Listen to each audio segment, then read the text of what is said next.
Everyone, Shri शिवाय नमस्तुभ्यम। कैसे हैं आप सब? आई होप आप सब बहुत अच्छे होंगे, स्वस्थ होंगे, मस्त होंगे। मैं भी बहुत अच्छी हूँ। मतलब मैं अच्छी नहीं हूँ, मुझे खांसी जुकाम बुखार बहुत ज़्यादा वाला हो रखा है। इसी वजह से मेरा 4 दिन से ब्लॉग नहीं जा पा रहा था, क्योंकि तबीयत मेरी बिल्कुल भी ठीक नहीं है। और आज है 30 मई, दिन है शुक्रवार का। आज मेरी बेटी का बर्थडे है। आज वो 4 साल की हो गई है। और आज जो है मेरे घर में 2-3 कार्यक्रम है। मतलब जैसे आद्या का बर्थडे है, सत्यनारायण बाबा का कथा है। आद्या के बर्थडे के लिए ही है, मतलब आद्या ही वो कथा सुनेगी। और उसके बाद मेरे मम्मी और बाऊजी जो है वो मंत्र भी लेंगे। उसके साथ में भगवान का प्राण प्रतिष्ठा है, जबकि प्राण प्रतिष्ठा कराया नहीं जाएगा।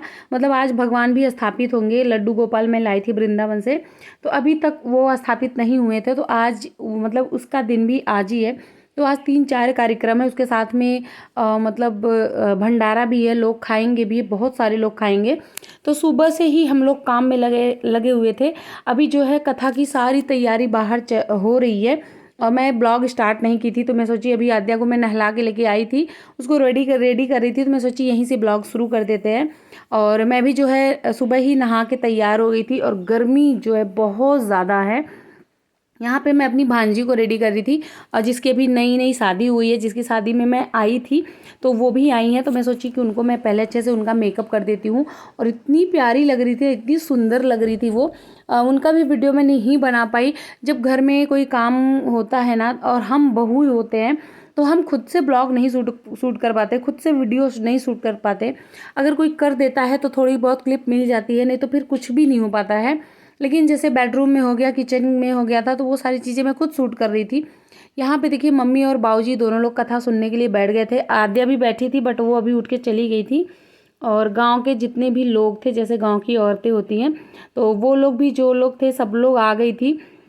और हम लोग अभी काम में लगे थे। और मुझे तो आज बिल्कुल भी काम नहीं करना था, क्योंकि आज ही के दिन मुझे पीरियड आ गए थे। तो पीरियड में वैसे भी कोई काम नहीं करना होता, वो भी पूजा पाठ का, तो और नहीं छूना होता है। तो इसी वजह से मैं तो मतलब कोई काम नहीं मॉर्निंग में की थी। लेकिन ना करते हुए भी बहुत सारा घर में काम होता है जो करना पड़ता है। और आज मेरे मायके से भी लोग आए थे। मतलब बहुत ज़्यादा अच्छा लग रहा था। और गर्मी का तो मतलब मत पूछिए कि कितनी ज़्यादा गर्मी थी। मैं तो एकदम से परेशान हो गई थी। मेरे पूरी बॉडी पे दाने निकल गए हैं, जिसको घमौरी कहते हैं। मुझसे ना साड़ी भी पहना नहीं जा रहा था, लेकिन क्या करें, बहुत मजबूरी है, आज पहनना ही पड़ा। यहाँ पे जो है मम्मी बाबूजी मंत्र ले रहे हैं। ये है हमारे गुरु बाबा, जो कि मम्मी बाबूजी को मंत्र देंगे। तो सबसे पहले यहाँ पे उनका पैर धुला जा रहा है। बाबूजी और मम्मी दोनों लोग पैर धुलेंगे, फिर अक्षत वगैरह पैर पे चढ़ाया जाता है। जैसा भी होता है छोटा छोटा, वो सारी चीज़ें वो लोग कर रहे थे। फिर भगवान का जो है मंत्र वो कान में धीरे से देते हैं, जो भी कहना होता है उनको, जो भी भगवान का मंत्र देना होता है। जैसे कृष्ण भगवान का हो गया, रामचंद्र जी का हो गया, उसके साथ में भोलेनाथ का हो गया। तो जो मंत्र लेना होता है, फिर वो गुरु बाबा मंत्र देते हैं। मंत्र लेने के बाद जो है नियम कानून बदल जाता है। जैसे अगर मान लीजिए घर में पीरियड आ रखा है मुझे या दीदी को, तो उससे पहले मम्मी जो है हम लोग का छुआ हुआ खा लेती थी। पानी वगैरह जब हम लोग देते थे तो वो मम्मी पी लेती थी। बट अभी जो है, अब इसके बाद नहीं पियेंगी वो। 4 दिन खाना भी नहीं खाएंगी, वो खुद से हाथ से बना के खाएंगी जब हम लोग को पीरियड वगैरह आ जाएंगे। और उसके साथ में जैसे ज़्यादा लहसुन प्याज नहीं यूज़ करेंगी, बहुत कम ही यूज़ करेंगी जहाँ भी खाना होगा। तो थोड़ा बहुत जो नियम कानून होता है ना, वो बदल जाता है। यहाँ पे देखिए गुरु बाबा ऐसे ऊपर से एक तौलिया डाले हैं, तौलिया डालने के बाद उनके कान में कुछ बोल रहे हैं। और पंडित जी है वो शंख बजा रहे हैं, ताकि किसी और को वो मंत्र सुनाई ना दे, सिर्फ और सिर्फ मम्मी को ही सुनाई दे या बाऊजी को ही सुनाई दे। जिसको वो मंत्र दे रहे हैं, सिर्फ उन्हीं को वो आवाज़ सुनाई दे। इसी वजह से पंडित जी जोर से वो क्या कहते हैं, शंख बजाते हैं, ताकि दूसरे तक वो शब्द ना पहुंच पाए। अभी हम लोग भी आके बैठे हुए हैं, और यहाँ पे गाना वगैरह हो रहा था। बाहर भी कुछ लोग आए थे और बैठे थे। और सबसे बड़ी बात ये थी कि आज मेरी बेटी जो है वो 4 साल की हो गई है। उसका बर्थडे जो है ना, वो पिछली बार ही बस बहुत सिंपल तरीके से मनाए थे। नहीं तो हर साल उसका बर्थडे बहुत स्पेशल होता है। और हम लोग ऐसा नहीं करते कि बहुत ज़्यादा डेकोरेशन कर दिए, कहीं रिजॉर्ट में चले गए, कहीं बाहर जाके एंजॉय किए। हम लोग ऐसा नहीं करते हैं उसके बर्थडे में। उसके बर्थडे में हम लोग कथा करवाते हैं या रामायण करवाते हैं, हम लोग पूजा पाठ करवाते हैं। फिर उसके बाद पूरे गांव वालों को खिलाते हैं। हम लोग इस तरह से बर्थडे सेलिब्रेट करते हैं। और थोड़ा बहुत घर में हम बलून वगैरह इसकी बुआ वगैरह लगा देती हैं। फिर हम लोग केक कट कर देते हैं। बहुत सिंपल तरीका होता है लेकिन बहुत ज़्यादा अच्छा होता है।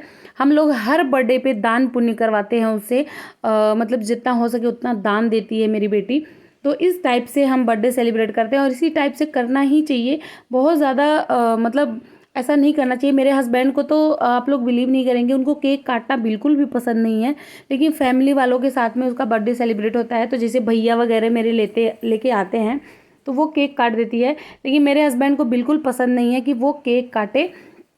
यहाँ पे कथा हो गया था और मंत्र वगैरह सब कुछ हो गया था। उसके बाद फिर मेरी दीदी सब लोग आई हैं। मेरी छोटी वाली भाभी आई हैं, मेरी छोटी वाली दीदी, तीसरे नंबर की मेरी बहन, उनके बच्चे आए हैं, मेरी बड़ी वाली दीदी का बेटा आया है, चंदन आया है। तो जितने लोग अभी थे मायके में उतने लोग आ गए हैं। बाकी जैसे बड़ी वाली दीदी मेरी चली गई थी, सॉरी मेरी भाभी, वो चली गई थी बेंगलोर, तो ये लोग नहीं आए थे। बाकी जितने भी लोग थे वो लोग आए थे और मुझे बहुत ज़्यादा खुशी थी। और सबसे बड़ी बात यह है कि ये सब सरप्राइज़ दे दिए। मुझे पता नहीं था कि आज ये लोग आएंगे। मतलब मैं पहले से पता था कि हाँ आएंगे, लेकिन फिर ना जो प्लान था ना वो कैंसिल हो गया कि नहीं नहीं आएंगे, बहुत ज़्यादा काम है।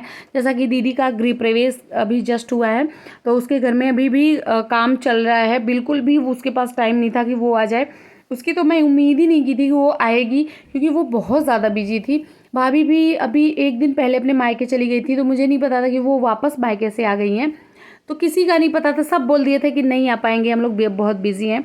फिर मैं भी बोली ठीक है जाने दो, बर्थडे ही है, इतना कोई स्पेशल तो है नहीं। लेकिन अचानक से जब मैं मेरे दरवाजे पे गाड़ी खड़ी हुई और मेरी दीदी लोग आ गई ना, तो फिर वो जो खुशी एक होती है ना वो तो मेरी अलग ही थी। मैं बहुत ज़्यादा खुश थी। और हर लड़की का है ना, जब मायके वाले आते हैं तो बहुत ज़्यादा खुशी होती है। उसके बाद सब लोग बैठे, चाय पानी पिए, फिर थोड़ा देर हम लोग इंजॉय किए। फिर इधर खाना बनने की तैयारी हो गई है। मतलब पूरे गांव वाले में जितने भी लोग भी थे सब लोग खाना वगैरह खाने का उन लोग का प्रोग्राम था। तो हम लोग घर पे ही जितने लोग थे यही सब लोग मिलके ही खाना बनाए थे, बाहर से भंडारी वगैरह हम लोग नहीं किए थे। तो यहाँ पे जो है अभी मेरी दीदी थी, फिर देखिए मेरी मम्मी है, मेरी ननद है, सब लोग बैठ के सब्जी वगैरह काट रहे हैं। उधर मैं और मेरी जेठानी हम लोग अलग तैयारी में लगे हुए थे। तो जितना हो सका ना हम लोग घर पे ही सब लोग मिलके घर का काम कर लेते हैं। भंडारी वगैरह करने की ज़रूरत ही नहीं होती छोटे मोटे कामों में, क्योंकि मतलब हम लोग करेंगे ही करेंगे क्या। तो इसकी वजह से ना सब जितने भी घर के परिवार था वो सारे के सारे लोग हम लोग मिलके ही कर लिए। यहाँ पे देखिए मेरी जेठानी जी हैं, वो सब्जी में छौंक लगा रही हैं। मेरी भाभी हैं, वो पीछे सब्जी कट कर रही हैं। मैं भी कामों में लगी हूँ, जबकि मुझे काम नहीं करना था, छूना नहीं था मुझे। फिर भी बहुत सारा ऐसा काम होता है जो हमें करना पड़ जाता है और मैं वही सारा काम कर रही हूँ। और जी आप लोगों का इतना सारा कमेंट आ रहा था 4 दिन से, दीदी आप ब्लॉग क्यों नहीं डाल रही हैं, ब्लॉग डालिए ना। इंस्टा पे बहुत सारे कमेंट आ रहे थे, मुझे बहुत ज़्यादा अच्छा लगा। लेकिन मेरी तबीयत ना इतना ज़्यादा ख़राब थी कि मैं वीडियो एडिट भी नहीं कर पा रही थी, वॉइस ओवर भी नहीं कर पा रही थी, कुछ कर ही नहीं पा रही थी। इसकी वजह से ब्लॉग नहीं जा पा रहा था। लेकिन अभी भी मैं ये नहीं कहूँगी कि कंटिन्यू ब्लॉग जाएगा। अगर आज जा रहा है तो 1-2 दिन और गैप होगा, उसके बाद मैं नोएडा पहुँच के फिर मैं कंटिन्यू वेट लॉस की वीडियो मैं लेके आऊँगी। यहाँ पे मेरे लड्डू गोपाल रेडी हो रहे हैं। प्लीज़ आप लोग ये बताइएगा कि मेरे लल्ला कैसे लग रहे हैं। उनका श्रृंगार हो रहा है यहाँ पे। सबसे पहले मम्मी पीताम्बरी ही पहनाई, क्योंकि जो पीला वस्त्र है ना वो मेरे लल्ला को बहुत ज़्यादा पसंद है। तो सब कुछ पीला पीला है, जैसे उनकी पगड़ी भी पीली है, उनकी ज्वेलरी पीली है, उनका कपड़ा पीला है, पूरा पूरा पीताम्बर पहना रही है मम्मी। यहाँ पे मेरी ननद, मेरी भांजी, मम्मी, हर कोई मेरे लल्ला को रेडी कर रहा था। और मुझे ना मतलब मैं तो बहुत ज़्यादा इमोशनल हो रही थी, क्योंकि मैं खरीद के इनको वृंदावन से लाई थी। एक एक चीज़ मैं खरीद के लाई थी, उनके कपड़े, उनके बांसुरी, सिंहासन, उनका झूला, उनका बिस्तर, हर एक चीज़ उस टाइम पे जितना मुझे याद था वो सारी चीज़ें मैं खरीद के लाई थी। तो अभी उनका श्रृंगार हुआ है, फिर उनको मम्मी आसनी पे बिठा दी थी। तो हम लोग, मम्मी तो रोने भी लगी थी, हम तो इमोशनल ही होके थोड़ा सा रुक गए थे। बाकी मम्मी बहुत ज़्यादा रो रही थी, क्योंकि मेरी मम्मी ना बहुत दिन से सोच रही थी कि एक लल्ला लाओ, मैं उनकी सेवा करूँगी। तो नहीं हो पा रहा था। लेकिन मैं जब वृंदावन गई थी ना तो उस टाइम पे लाई थी, तो मम्मी अभी अपना करेंगी। इधर जो है सब्जी वगैरह में छौंक लग गया था। उसके बाद गांव की मतलब कुछ लोग गांव के आए थे और मैं थी, मेरी बहनें थी, हम लोग सारे लोग बैठे थे। और हमारे यहाँ गाना होता है, जब बर्थडे होता है ना उस टाइम पे सोहर गाया जाता है। मतलब जैसे जब बेबी पैदा होता है उस टाइम पे भी सोहर होता है। और जिस दिन बर्थडे होता है ना उस दिन भी सोहर गाया जाता है। ये माना जाता है ना कि आज के दिन बच्चा पैदा हुआ था तो आज वही दिन आज है, तो इसकी वजह से सब लोग सोहर वगैरह गा रहे थे। मैं भी गाई थी 2 4 6 सोहर मैं गाई थी, फिर गाँव के लोग भी गाए थे। बहुत ज़्यादा अच्छा लगता है जब बच्चे का बर्थडे होता है। इसीलिए मैं अपने बच्चे का बर्थडे हमेशा घर पे ही आगे करती हूँ, क्योंकि फैमिली के साथ जो मतलब एंजॉय हम कर पाते ना, वो अकेले हम बिल्कुल नहीं कर पाते। क्योंकि पिछले साल मैं मतलब अपने बच्चे का बर्थडे सेलिब्रेट की थी तो मुझे उतना ज़्यादा अच्छा नहीं लगा था। बस सिंपल सा केक काट दिए थे, मैं मेरे हस्बैंड हम ही दोनों थे। लेकिन इस बार जो है बहुत अच्छे से हम लोग किए थे। पहले साल जब मेरी बेटी 1 साल की थी तो हम लोग रामायण किए थे, तब तो और धूमधाम से हम लोग उसका बर्थडे सेलिब्रेट किए थे। दूसरी साल जो है तब भी सत्यनारायण बाबा का कथा वगैरह हुआ था। तीसरी साल बहुत सिंपल तरीके से किए थे, लेकिन अभी चौथा साल है तो चौथे साल हम लोग फिर वैसे ही कर रहे हैं, बहुत अच्छे से कर रहे हैं। पूरा दिन हम लोग बहुत ज़्यादा बिजी थे कामों में। यहाँ पे देखिए थोड़ा बहुत डेकोरेशन हुआ था, बहुत ज़्यादा नहीं हुआ था, कुछ बैलून्स वगैरह थी जो इसके बुआ वगैरह सब लोग डेकोरेट कर दिए थे, फिर भी अच्छा लग रहा था। बात डेकोरेशन की नहीं होती है, बात साथ की होती है। जब अपने परिवार का साथ साथ होता है ना तो वो चीज़ें ना सबसे ज़्यादा यादगार बन जाती है। भले वो डेकोरेशन ना हो, भले उतनी ज़्यादा व्यवस्था ना हो, सबसे ज़्यादा होती है कि परिवार का प्यार और परिवार का सपोर्ट होना चाहिए, जो कि हमारे घर में है। छोटा छोटा कार्यक्रम होता है ना तो हम लोग सब लोग मिलके ही करते हैं। मेरी ननद एक लोग की मतलब शादी हो गई, जिनकी बेटी की भी शादी हो गई है, लेकिन एक ननद अभी मेरी हैं, फिर मेरी 3 भांजी हैं। तो कुछ भी कार्यक्रम होता है ना सब हम लोग इकट्ठे हो जाते हैं और बहुत ज़्यादा अच्छा लगता है। जैसे दिवाली हो गई, दिवाली में भी ज़्यादा से ज़्यादा सब लोग आ जाते हैं, लेकिन मेरी दीदी जो है वो अपने ससुराल में ही रहती है। और जी अभी मुझे जस्ट याद आ रहा है कि मैं एक रील्स डाली थी इसी बर्थडे का। उसमें बहुत सारे कमेंट आते, दीदी इतना घूंघट, आप इतना घूंघट निकालती हैं। तो जी मेरे यहाँ इतना घूंघट निकाला जाता है, और जैसे जैसे मतलब पुरानी होते जाते हैं ना, जैसे जैसे टाइम बीतता जाता है। ये है मेरी आद्या की मम्मी, मतलब मेरी जेठानी जी, आद्या की बड़ी माँ है। पहले मेरी सासू माँ टीका वगैरह लगा दी थी, सब कुछ बाबू को दे दी थी। उसके बाद अब उसकी बड़ी माँ टीका लगा रही हैं, बाबू को कुछ देंगी। मैं नहीं की थी, लेकिन उसकी बड़ी माँ और दादी दोनों लोग की थी। हाँ जी, तो मैं बता दूँ कि जैसे जैसे बढ़ता सब जाता है ना समय, जैसे मेरी जेठानी जी को 18 साल आए हो गया, तो उनका घूंघट थोड़ा सा ऊपर हो गया है, लोगों के सामने होती हैं अभी, सामने घूंघट वगैरह उठा देती हैं। लेकिन मेरा है अभी, मैं 6 साल ही मुझे आए हुआ है अभी अपने ससुराल में, तो मैं ज़्यादा घूंघट नहीं उठाती हूँ, मैं भी घूंघट में ही रहती हूँ। और अच्छा भी लगता है मुझे, तो घूंघट में रहना बहुत ज़्यादा अच्छा लगता है। ऐसा नहीं है मैं बोरियत होती हूँ या फिर मेरा मन करता है मैं घूंघट उठा दूँ। अभी मैं छत पे भी नहीं जाती। अगर बहुत ज़्यादा ज़रूरत पड़ गई, जैसे बहुत ज़्यादा इंपॉर्टेंट हो गया काम, तो ही मैं छत पे जाती हूँ, लेकिन वैसे मैं नहीं जाती हूँ, क्योंकि अभी मेरी सासू माँ हैं तो अभी वो काम कर लेती हैं, फिर उसके बाद मेरी जेठानी जी रहेंगी, फिर वो करेंगी। तो मैं नहीं चाहती कि मैं इन दोनों लोगों के सामने निकल के कहीं बाहर जाऊँ या फिर करूँ। तो मुझे घूंघट निकालना भी अच्छा लगता है। ऐसा नहीं है कि मेरे ऊपर बाउंडेशन है या पाबंदी है कि नहीं घूंघट निकालना ही निकालना है। ये खुद का है कि मैं आगे वाले का रिस्पेक्ट कर रही हूँ, आगे वाले की इज्जत है। जैसे मैं अपने ससुर जी के सामने निकालती हूँ, मैं अपनी जेठ जी के सामने निकालती हूँ, बाकी लोगों के सामने निकालती हूँ। तो मुझे अच्छा लगता है घूंघट में निकालना, क्योंकि एक बार जब घूंघट उठ गया ना तो वो फिर दोबारा नहीं निकलेगा। तो इसी वजह से मैं सोचती हूँ कि जब तक हो सकता है तब तक घूंघट में रहूँ, क्योंकि ना घूंघट में रहने पे ना वो दुल्हन वाली फीलिंग आती है कि अच्छा अभी मैं दुल्हन हूँ। बाद में जब वो घूंघट उड़ जाएगा ना तो फिर वैसे ही नॉर्मल हो जाएगा, तो उतना अच्छा नहीं लगता। ठीक है, समय के हिसाब से ये सब भी हो ही जाएगा, बट अभी तो 6 साल ही आए हुआ है। और हमारे यहाँ ऐसे सारी दुल्हनें करती हैं, जितने लोग हमारे गाँव में जितनी भी बहुएँ हैं तो सब लोग घूंघट निकालती है। यहाँ पे जो है आद्या का बर्थडे सेलिब्रेट हो चुका था। उसके बाद जो है केक, समोसा और कोल्ड ड्रिंक था, या फिर शायद चाय था, मुझे याद नहीं आ रहा दोनों में, क्योंकि मुझे करना नहीं था, मैं घर के अंदर ही थी उस टाइम पे। तो ये सारा कुछ सब लोग को दिया गया, सब लोग खाए पिए फिर अपने घर चले गए थे। फिर खाना भी रेडी हो गया था, फिर गाँव के जितने भी लोग खाए थे, बाहर के लोग आए थे, वो सारे लोग खाना खा चुके थे। उस टाइम भी वीडियो शूट नहीं हुआ, कोई नहीं शूट किया था। ये अभी हमारी फैमिली खा रही है, हम लोग जितने भी लोग थे वो बैठ गए थे। सबसे पहले तो मेरे मायके के लोग बैठे, क्योंकि इन लोग को जाना था।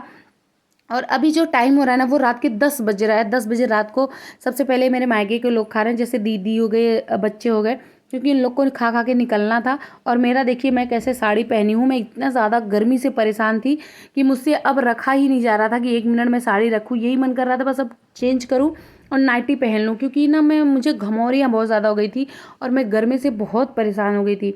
यहाँ पे दीदी वगैरह सब लोग बैठ गए थे खाना खाने, और अभी मेरी फैमिली कोई भी नहीं खाना खाया था, क्योंकि सब लोग वेट कर रहे थे कि सब लोग चले जाए, उसके बाद फिर आराम से हम लोग खाना खाएं।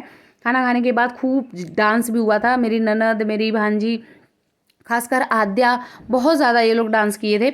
यहाँ पे सब लोग जा रहे थे, मेरी दीदी सब लोग जा रही थी, तो मम्मी सबको पैसे वगैरह दे रही थी, फिर हम लोग गले मिल रहे थे, क्योंकि क्या है ना कि हमेशा मिलना जुलना नहीं होता है, कभी कभी होता है। मेरी दीदी उदी आई थी जब मैं नई नई आई थी दुल्हन बन के, तो हमारे यहाँ क्या होता है ना कि शादी के 4 दिन बाद चौथ आती है, तो चौथ में लोग आते हैं, चाहे वो बहन हो गई या फिर बच्चे हो गए या फिर बड़े हो गए। तो ये लोग ना चौथ में आई थी, तो वही सबसे मिली थी, और उसके बाद आज आद्या के बर्थडे में आई है, क्योंकि ये लोग भी गांव में नहीं रहती है, कोई गुजरात रहता है, कोई अहमदाबाद रहता है, कोई दिल्ली रहता है। तो अभी जो है इस टाइम पे मौके से ये लोग गांव में ही थी, क्योंकि आप लोग को पता है, पीछे का ब्लॉग देखे होंगे, मेरी बड़ी दीदी के यहाँ जनेऊ था। अभी जो ये पिंक साड़ी पहनी है, इस दीदी का गृह प्रवेश था, तो इसी सब कार्यक्रम में सब लोग इकट्ठा हुए थे, तो आज आद्या के बर्थडे में भी आ गए। नहीं तो फिर अगर दूर होते, जैसे गुजरात अहमदाबाद होते, तो उतनी दूर से बर्थडे के लिए कौन आता है, कोई नहीं आता। लेकिन पास में थे ये लोग, गांव में ही थे, तो सब लोग आ गए थे। मुझे भी बहुत ज़्यादा अच्छा लगा, मेरी फैमिली को भी बहुत ज़्यादा अच्छा लगा, मेरी मम्मी भी बहुत खुश हुई कि मतलब ये लोग आ गई। तो मिलना जुलना ना बहुत ज़्यादा अच्छा लगता है। ये मेरी भांजी है, देखिए कितने प्यार से सब लोग एक दूसरे से मिल रहे हैं। और निकलते निकलते ना रात के 11 बज गया था, क्योंकि खाना खाए, खाना खाने के बाद फिर मिलना जुलना ये होते ही 1 घंटे हो गया था, बात करने लगे, तो मतलब 1 या 2 बज गया था हम लोग को सोने में ही रात को। और गर्मी, फिर से मैं बता रही हूँ, गर्मी बाप रे बहुत ज़्यादा था। जब जब आद्या का बर्थडे होता है ना, इतनी ज़्यादा गर्मी होती है, क्योंकि हम लोग उस दिन कार्यक्रम भी रखते हैं, जैसे कथा वगैरह हो गया, फिर गांव भर पूरे गांव के लोग खाते हैं, तो मतलब कार्यक्रम भी बहुत ज़्यादा हो जाता है, इसकी वजह से और ज़्यादा गर्मी होने लगती है। मुझे तो लग रहा है मैं दुल्हन हूँ, मैं साड़ी पहन लेती हूँ, घूंघट निकालती हूँ, इसकी वजह से मुझे गर्मी होती है, बट सब लोग कह रहे थे बहुत ज़्यादा गर्मी है। खासकर मेरी बेटी का बर्थडे जो है ना, वो 30 मई को पड़ता है, और उस टाइम पे गर्मी और ज़्यादा होती है, तो इसकी वजह से मतलब 30 मई मतलब गर्मी तो अपार ही होती है। लेकिन हम लोग सोचे हैं कि कितनी भी गर्मी होगी, हर साल उसका हम स्पेशल ही मनाएंगे, हमेशा उसका बर्थडे जो है स्पेशल रहेगा। तो गाइज़, आई होप आपको हमारा ब्लॉग अच्छा लगा है। ब्लॉग अच्छा लगा तो प्लीज़ प्लीज़ प्लीज़ मेरे चैनल को सब्सक्राइब करना, प्यारा सा कमेंट करना, ब्लॉग कैसा लगा कैसा नहीं लगा। आप लोग अपना प्यार बनाए रखिएगा। वेट लॉस की वीडियो बहुत जल्द आने वाली है। चलिए मिलते हैं नेक्स्ट वीडियो में, तब तक के लिए बाय, थैंक्स फॉर वॉचिंग।